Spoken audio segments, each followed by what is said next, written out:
Dobrodošli na moj novi video. Drugari, evo me pred vratima. Idem malo da zujam, da hodam. Ovih dana ubisi od dosade. Čekam taj dan kad krećemo za Srbiju. Tako da idemo malo da prikupimo šta treba da kupimo. Čujem Rakonjac da je dolje malte ne cijene iste kao u Americi, tako da ovo što mi treba ovdje, znači mogu da se kupim, da ne moram dole da kupujem, možda ću ovdje naći ipak i kvalitetnije nešto i naći vjerojatno i jeftinije neke stvari, ako je baš tako. Pa vidit ćemo sad, ja ću se javiti od ozdo pa ćemo vidjeti da li je baš tako. Ja nemam razloga da ne vjerujem Rakonjcu, on je penzos, on zna te cijene, penzioneri jako dobro to prate. Tako da ja mu vjerujem. Evo idemo polako. Evo juče pada kiša, nije padala kiša što je čudo za ovo vrijeme, nije padala nekoliko dana. Ja zaista ne mogu da vjerujem da je bilo toliko vremena bez kiše. Juče sam malo kosio travu ovdje, malo uređivo ovo ispred kuće. Evo vidite, ovo naši dole vuku u saksijama, čuvaju od zime, od mraza, ovo. To ovdje ko korov niče ovo. To nije normalno kako niče. Ovo će biti interesantno ženama. A ovdje žene u Srbiji koje vole tako te egzotične raslinje, ja vjerujem da mi zavide. A ovo praktički to ne možeš da okrečiš koliko to niče. Ovaj fikus, pa onda ove sve već šta kako, nemam pojma ni kako se zove. Tamo ovo u sredini ima dobar cvijet, cvjeta 2 puta godišnje. A jako lijep cvijet. Evo imam dole kraj mog traka, baš isto dole poštansko sanduče, pa ima to drvo, nikla. I to 1-2 puta godišnje cvjeta, onako baš lijepo. Ne znam kako se zove, to moja žena zna. Nekako sve ovih dana oblačno, nemam pojma šta se dešava. Mislio sam malo da idem na more, ali nikako da krenem. Tako da sam baš nešto prizemljen. Cvijeća ima dosta. On cvjeta ovo malo, ovo cvijeće cvjeta po cijelu godinu, to nije normalno, znaš. Kante su prazne, čistači đubreta su prošli, znači sve funkcioniše. Predivan je jedan dan, ali onako oblačno, znaš.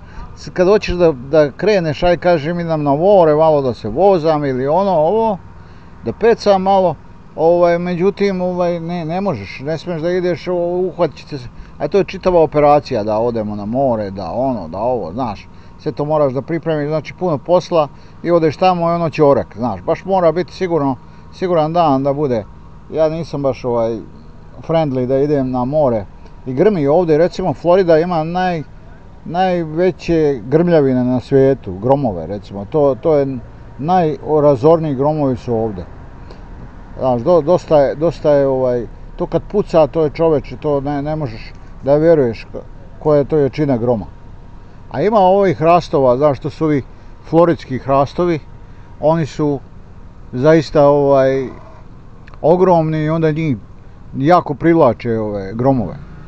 Evo ovdje imam iza ove živice, ove žive ograde što je tamo, ima jedan transformator.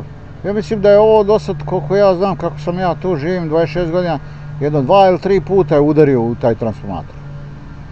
Opali čovječe, trese se kuća, znaš. I onda nema struje par sati, sat, 2, 3 i oni dođu da to srede. Tako, idem sad polako u moj F-150 da se vozikam. Nemam puno ni vremena za vozanje s njime. Ali čist je, nisam ga vodio na pranje zato što prosto kiša je pa ga opere ona.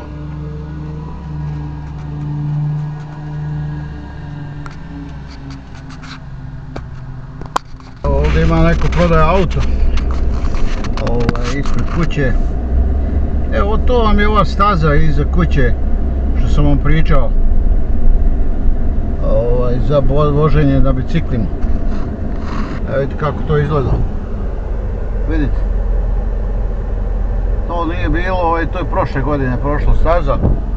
Ona ide lijevo i desno nekih 100 milja gore dole. Zaista je ono,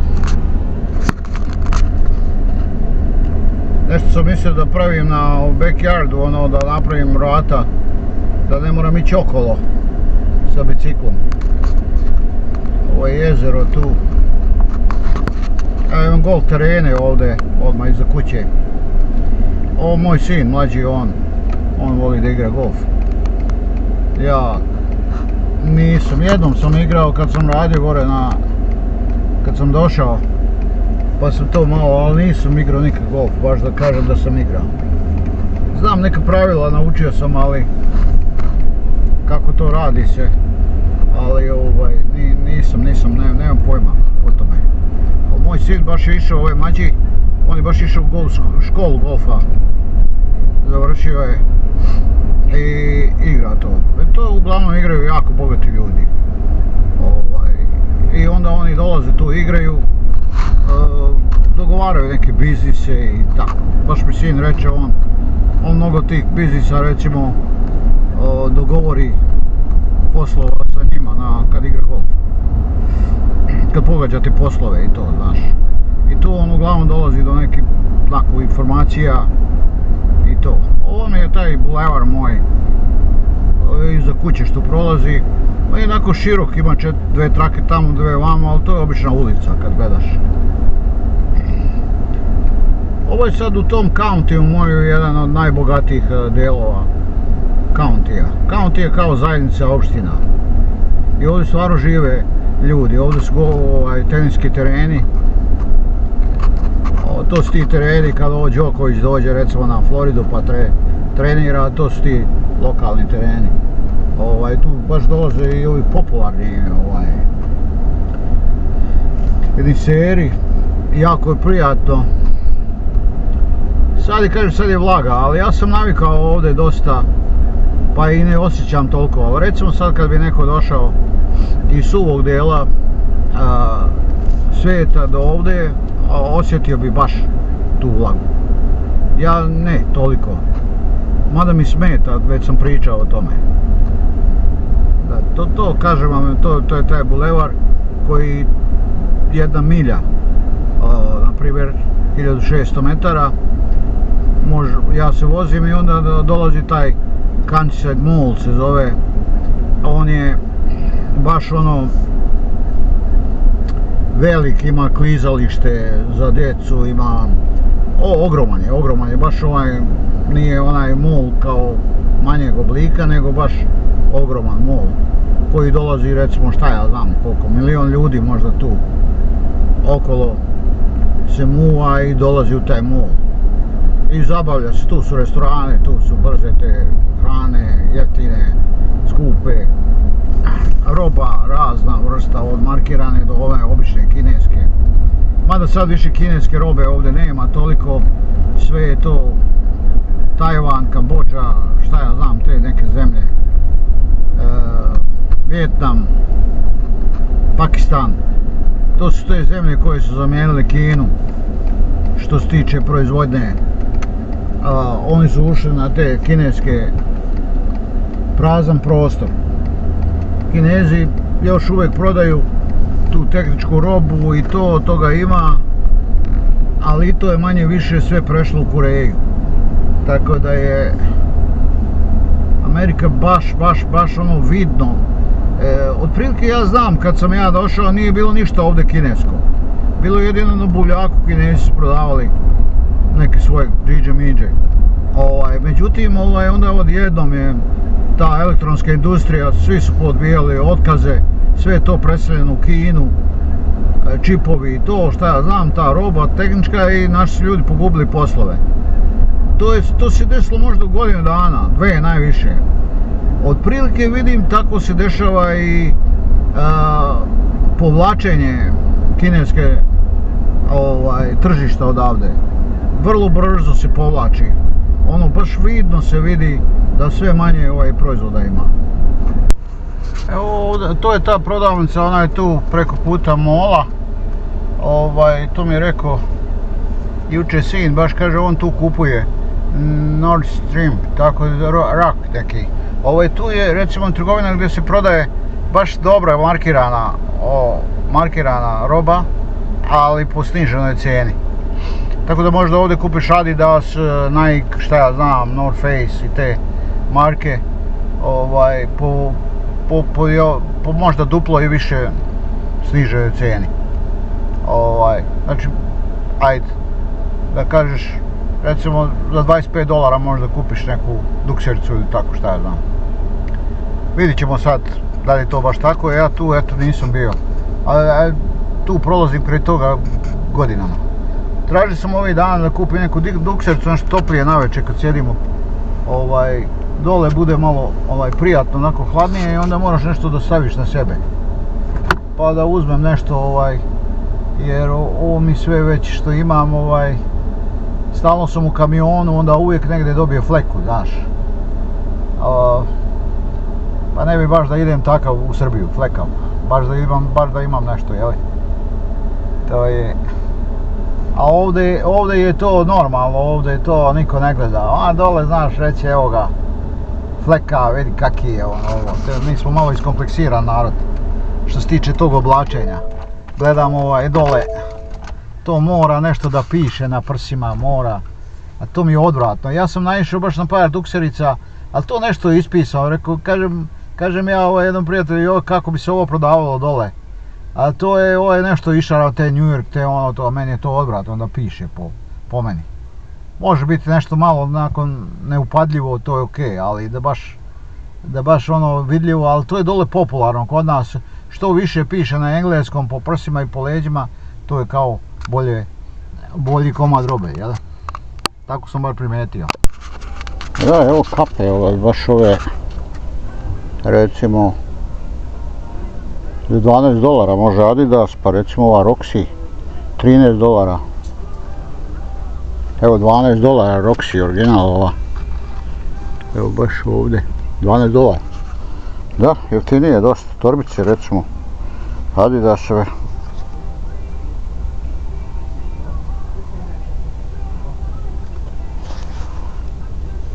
To je baš jeftinije.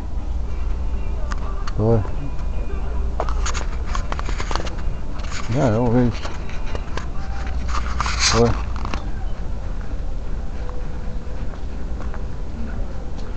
Sve je markirano.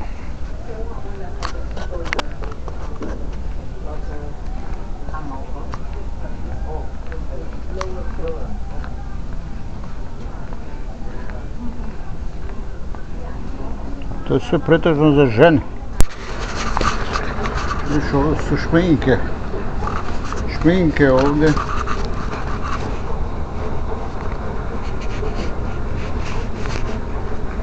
Torbe. Torbe razne. Ima dosta i skupog, ali pazi, ima torba koja košta inače $700-800, ovdje se prodaje po 250. Tako da je, ko to prati i voli, ovo su ženske šminke, baš one Gucci i tako te, Dolce Gabbana je. Evo recimo po 50, 60, 70, $80 koštaju neke, nemam pojma. Idem gore na sprat. Ja sam vam dole upao u žensku garderobu. Ovo je sve za žene dole. Idem gore na sprat. Evo prvi put idem, a blizu mi kuće, nemam pojma, nikad nisam tu bio. Ja kupujem to, ja sam seljak čovjek, ja kupujem to sve nešto jeftane i seljačke.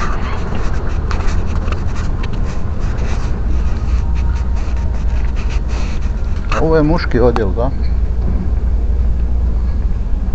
Tamo je obuća, ovamo odjeća.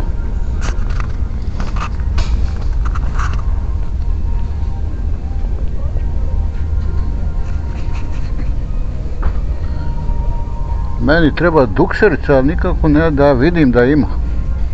Izgleda da ću ja ovdje ostati kratak. Ovo je obuća. Da, $19 Adidasove patike, baš je mnogo su jeftinije. Recimo, gledao sam po $50 koštaju. $30, 40. Ovdje je 19. Adidasove papuče. Ovo je obuća ovdje. Pazi, ovo je sve markirano, nema tu ništa da je ono... Vidi pošto je ove.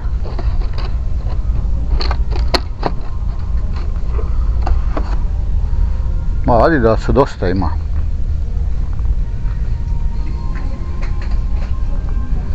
Baš ga dosta ima.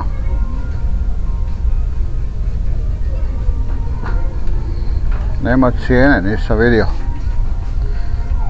Ove naše dolje samo interesuju cijene. Evo, pošto je, koji nas ovdje. Ovo su moderne papuče. Ovo stvari patike. Ali nema cijene.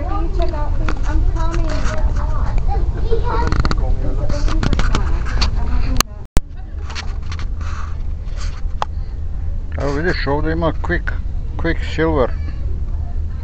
Lijepa dukserica. L broj.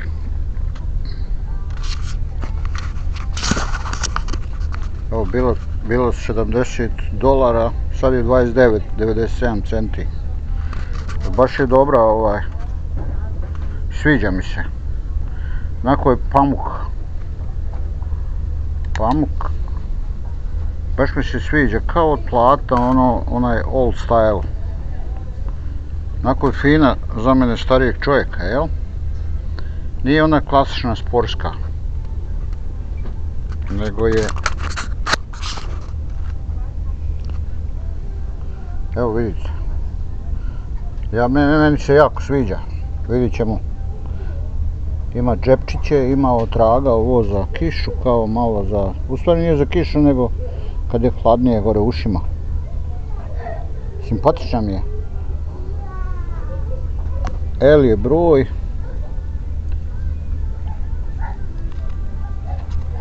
Ne znam koja marka je to, Levi's, Quicksilver, tako nešto.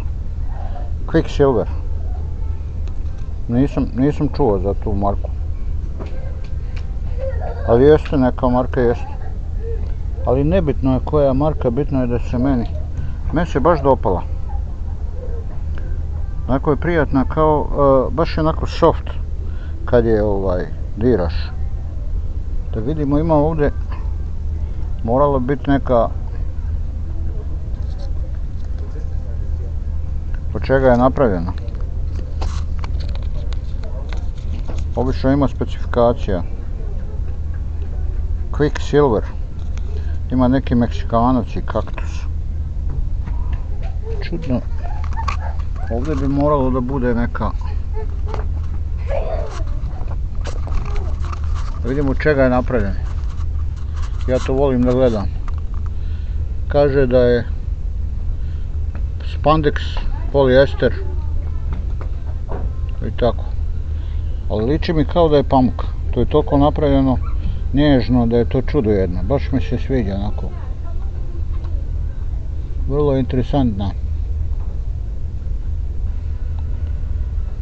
Vrlo interesantna. Ja ću nju kupiti. $29, to nije loša cijena. Za Srbiju dolje ko majka mila. Ovako uveče kad je malo svježije, ako budem dolje na Zlatiboru ili Tari ili negdje gdje su ovi tereni hladni, ona će biti dobra. Ona nije za vjetar, ali je dobra za ovako obući. Prijatna je. Da, to je to. Uzet ću je ja.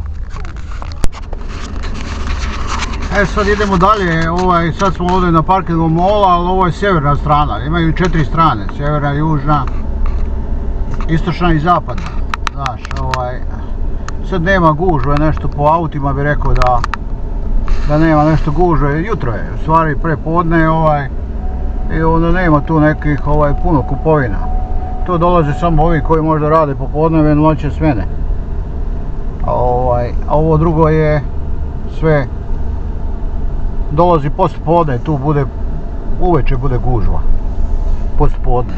Idemo u Dillard's. Dillard's je prodavnica, tu ima svašta i svačega, znaš. Sad ima tamo Mac's, ima razne te, evo vidite gore piše Countryside, to je Countryside Mall. Znači ta moja ulica se zove Countryside i Countryside se zove Mall. Tako da je to, unutra je, ne smijem da snimam, zato što je ovdje, to je privatni property i ja nemam dozvolu da snimam tuda. Možem da radim ilegalno sada, ali ne bi da se to nalazi pa će neko da prijavljuje ovamo tamo. Ali to je u principu samo roba. Roba, restorani, svašta nešto ima. I sad trenutno nema gužve nekakve. Zato sam išao prije podne kad nema gužve. A ovaj će video biti malo opuštajući video. Malo idem u kupovinu pa tako čisto nabacano s brda s dola. Bez neke teških tema. Možda vam se ovo nekima bolje dopadne. Drugari, evo bio sam i u banci, digao sam malo kešovine, da se malo da i našem obraćatoru dole, da ima za sljedeće izbore, da nas mune malo, ali boga mi neće puno, ja nisam baš nešto ove godine raspoložen da se trošim. A imam jednu stvar, da kažem, moje primjećivanje, ja dugo ne idem, ovo je možda u 2 godine da ja idem ovako u neke kupovine ili gledanje, ili ovo, ja to ne idem, već sam rekao, to uglavnom moja žena, ona nabavlja za kuću, ona vodi taj kućni budžet, ja s tim nemam ništa, kuhinja i to, ja odim tako neki komad robe da kupim, ali ja to obično kupujem u tim nekim jeftinim radnjama kao što je TJ Maxx i Rosso i još poneku kako čujem, recimo sad da se prodaje neka, ajde, pristojna roba, ali da je za male pare. To ja uglavnom tako gledam, tako da ja ne idem tu da kupujem to. Sad sam išao malo da gledam kako i malo sam i prikazao. I šta ću vam reći?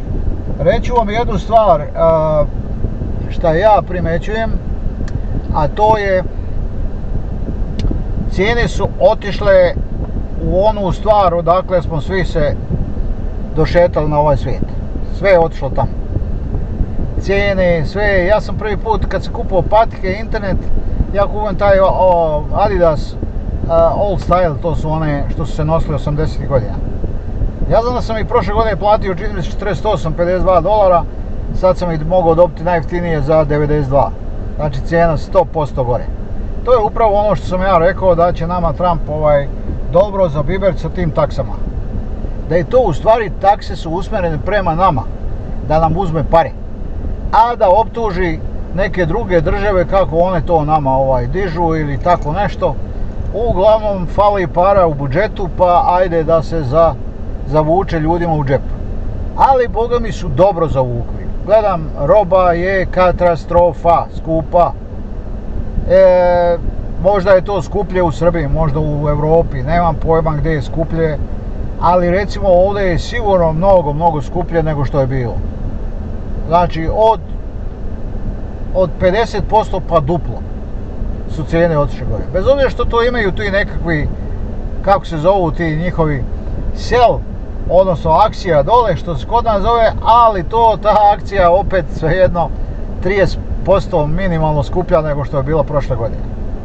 Tako da je izgleda ta elita odlučila da nam uzme sav novac. Sve. Dušu da nam uzme. Sve da nam uzme. Da nas urniše. Da odamo goli i da krpimo kao što su to naši djedovi radili, što su krpili na koljenima pantalone. Izgleda da oni nas teraju u tu fazu da i mi to radimo. Mi ćemo to raditi, nema problema, mi smo mali ljudi, ne nešto navikli na zlo i dobro, tako da nije problem. Ali kako će biti njima, to ćemo da vidimo. Jer sad trenutno ja vidim šetam tamo Dillardsom, GC Pennies, onda sam bio tamo u Mekis, to tamo za zlato i to, gledao sam malo, nisam snimao jer ne sme to da se snima, nešto što sam mogao ovim kamerom ovom što je nazovi rečeno policijska. Može malo da se drži u ruci pa da se nešto snimi, ali ne mnogo da te ljudi, ako ljudi reaguju onda je problem.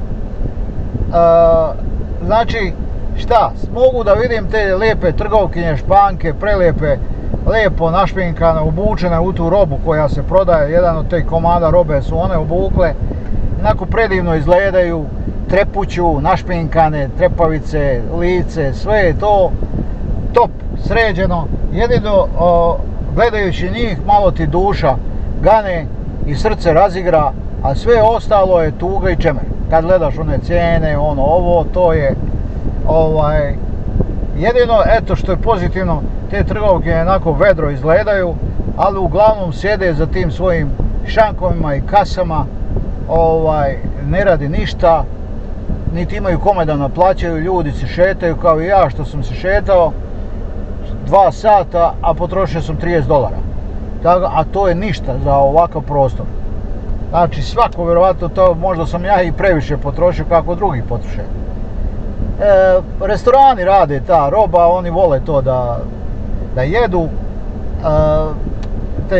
I ima tamo, pokazao sam malo, imaju razni ti nacionalne kuhinje od Azije, Kine do Mediterana. Tako da, eto, tu se nešto troši para da se pojede. Amerikanci su uvijek tu, vole da sjednu, da popiju tu piće, da pojedu nešto, ali i to se smanjilo u odnosu na prijašnje godine. Znači, potrošačka korpa tog srednjeg staleža sve više pada, do jednog momenta dok oni to budu, vjerojatno, sad ja znam, oni smatraju da mi ne možemo više jeftino, da mi moramo dušu da izvadimo iz sebe, da moramo dobro da se naračimo, naradimo, narobijamo da bi kupili taj komad robe ili bilo šta. Znači, oni su tako odlučili. Sad, vjerovatno će to ići dok se ima, kad se ne bude imalo, onda će se početi krpiti na koljenima, isto kao što smo to radili nekada pre 100-150 godina.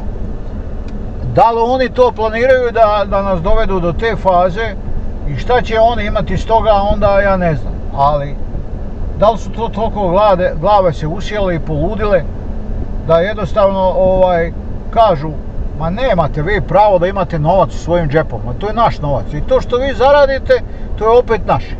Tako da je, ono što vi radite, to morate da radite zato što ste i vi naši. I vi ste recimo naši. Mi smo ti koji ćemo vama da prodamo šta mi hoćemo, po kojoj cijeni da hoćemo. Diktirat ćemo vam tempo rada kako mi hoćemo. I to smo mi. A vi, ko ste vi? Vi ste ništa. Vjerovatno oni to tako gledaju. Sad nama je, a čovjek kad se snalazi njemu raste inteligencija. Zato ovi narodi siromašni, oni su inteligentniji nego ovi narodi bogati. To je nauka dokazala, to ne pričam ja o tome. Nego naučni radovi određenih tih sociologa i psihologa. Znači, mi ćemo se sve više snalaziti i nama će inteligencija jačati i onda jednog dana ćemo mi pobediti, vjerovatno. To je nešto, ja bih rekao da je to za kraj poruka da će sirotinja jednog dana pobediti bogate iz tog razloga što bogati neće imati odakle da pljačkaju sirotinju. A taj dan kad će doći, ali možda u sljedećih 50-60 godina će sigurno doći. Ako bude ovako išlo ovim tempom.